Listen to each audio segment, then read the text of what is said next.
जय हिंद साथियों, Navodaya stars academy के यूट्यूब चैनल पर आपका हार्दिक स्वागत है।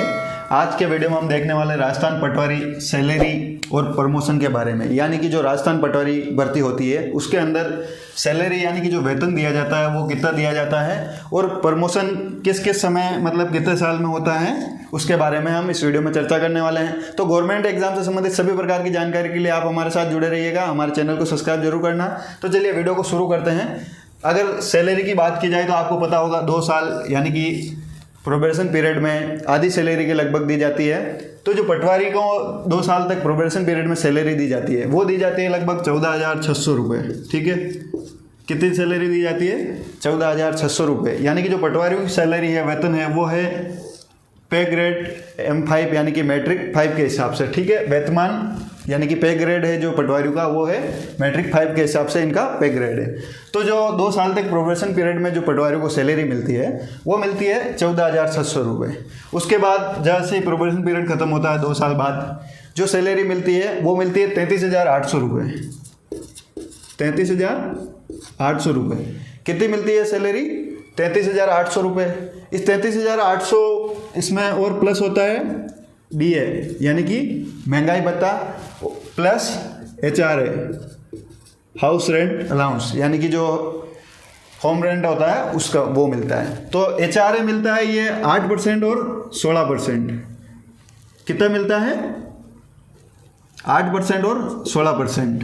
ठीक है, ये अलग अलग इसलिए है क्योंकि 16% उन सिटियों में दिया जाता है जैसे जयपुर, बीकानेर, कोटा और जोधपुर, ये बड़ी सीटें हैं। अगर इनमें आपकी पोस्टिंग है तो आपको ये 16% HRA मिलेगा, अन्यथा आपको 8% मिलता है। और जो DA मिलता है वो मिलता है आपको 17%।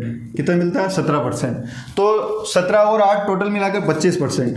ठीक है, 25% इस सैलरी में और आपको प्लस होकर दी जाती है। ठीक है, तो आपके ये मिले लगभग हो जाएगी, जैसे आप बात करो तो 8,450 रुपये। ये जो 25% बनेगा ना, ये बनेगा 8,450 रुपये। ठीक है, तो टोटल जो सैलरी मिलेगी आपको प्रोबेशन के बाद वो मिलेगी 42,050 रुपये, नहीं 42,250 रुपये। जो इनका टोटल होगा वो आपको दिया जाएगा 42,250 रुपये। यानी कि प्रोबेशन पीरियड के बाद जो आपको सैलरी मिलेगी पटवारियों को वो मिलेगी 42,250 रुपये। ठीक है, ये था सैलरी यानी कि वेतन का। अब हम देखेंगे प्रमोशन, यानी कि जो पटवारी में प्रमोशन होता है वो कब कब होता है, कितने साल में होता है और किस किस पोस्ट पर होता है। ठीक है, जो पटवारी में के बाद जो प्रमोशन होता है, ठीक है, वो जो पहला प्रमोशन होता है वो होता है गिरदावर। गिरदावर किस पोस्ट पर होता है? गिरदावर की पोस्ट पर पटवारियों को पहला प्रमोशन होता है। यानी कि आप पटवारी बन जाओगे, उसके लगभग यह प्रमोशन होता है 4 या 5 साल के अंदर। इसके अंदर 4-5 साल का अनुभव मांगा जाता है। 4-5 साल का जब आपको एक्सपीरियंस हो जाएगा उसके बाद आपको लगभग ये गिरदावर की पोस्ट पर आपका प्रमोशन होता है। इसमें प्रमोशन आपकी कार्यशैली के आधार पर भी होता है, आपके काम करने के तरीके के हिसाब से और आपकी छाप छवि के हिसाब से प्रमोशन होता है कि भाई आपका पिछला रिकॉर्ड, आपने कभी रिश्वत वगैरह तो नहीं लिए, उस हिसाब से। तो जो पहला प्रमोशन होता है पटवारी के बाद वो होता है गिरदावर के ऊपर। और जो दूसरा प्रमोशन होता है पटवारी के बाद वो होता है नायब तहसीलदार। ठीक है, नायब तहसीलदार। दूसरा जो प्रमोशन होगा गिरदावर के बाद आपका जो होगा वो नायब तहसीलदार के पोस्ट के ऊपर होगा। यह प्रमोशन भी लगभग 4 से 5 साल के अंदर आपका होता है। यानी कि 4-5 साल बाद आप गिरदावर बन जाओगे और गिरदावर बनने के बाद 4-5 साल बाद आपका जो प्रमोशन होगा वो होगा नायब तहसीलदार की पोस्ट के ऊपर। और इसके अंदर भी आपके काम करने की तरीके, आपकी काम करने की शैली देखी जाती है और आपका पिछली रिकॉर्ड देखा जाता है कि भाई आपकी छवि कैसी है, आप रिश्वत वगैरह लेते हो नहीं लेते, उस हिसाब से ये प्रमोशन होता है। और जो प्रमोशन किया जाता है वो अपने सीनियर के आधार पर किया जाता है, सीनियरिटी के आधार पर प्रमोशन किया जाता है। तो आप नायब तहसीलदार बनोगे, ठीक है, पटवारी के बाद आप गिरदावर बनोगे, उसके 4-5 साल बाद लगभग आप नायब तहसीलदार बन जाओगे। नायब तहसीलदार बनने के बाद होता है प्रमोशन होता है आपका तहसीलदार की पोस्ट पर। किस पोस्ट पर होता है? तहसीलदार। नायब तहसीलदार के बाद आप बनोगे तहसीलदार। इसके लिए आपको 6-7 साल का लगभग एक्सपीरियंस होना जरूरी है। उसके बाद ही आपको प्रमोशन मिलेगा 6 साल बाद, यानी कि नायब तहसीलदार के 4-5 साल बाद आप नायब बनोगे और उसके 6-7 बाद आप तहसीलदार बनोगे।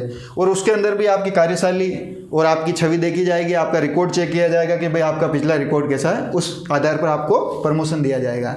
तो पहले आप पटवारी के बाद गिरदावल, फिर नायब तहसीलदार और फिर तहसीलदार, और उसके बाद अगर आप जल्दी एज में लग जाते हो तो आप आरएस लेवल की पोस्ट तक भी जा सकते हो, यानी कि जो आरएस पोस्ट होती है, यानी कि एसडीएम की जो पोस्ट होती है, उसमें भी अगर आप जल्दी एज में लग जाते हो तो आप टाइम पीरियड से पहले आप अगर अपने कार्यशैली में सुधार करते हो और जल्दी आपको प्रमोशन मिल जाता है तो सीनियरिटी के हिसाब से, तो आप एसडीएम की पोस्ट तक, लास्ट जो इसमें प्रमोशन होता है वो होता है एसडीएम तक। आप एसडीएम की पोस्ट तक जा सकते हो। इसमें लगभग 8 से 10 साल का एक्सपीरियंस चाहिए, ठीक है। उसके बाद ही आप एसडीएम पर जा सकते हो, तहसीलदार के बाद एसडीएम। तो ये पूरा था प्रमोशन और सैलरी का जो मैंने आपके साथ डिस्कस किया। वीडियो अच्छा लगा लाइक शेयर करना और इसी प्रकार की जानकारी के लिए चैनल को सब्सक्राइब जरूर करना। धन्यवाद।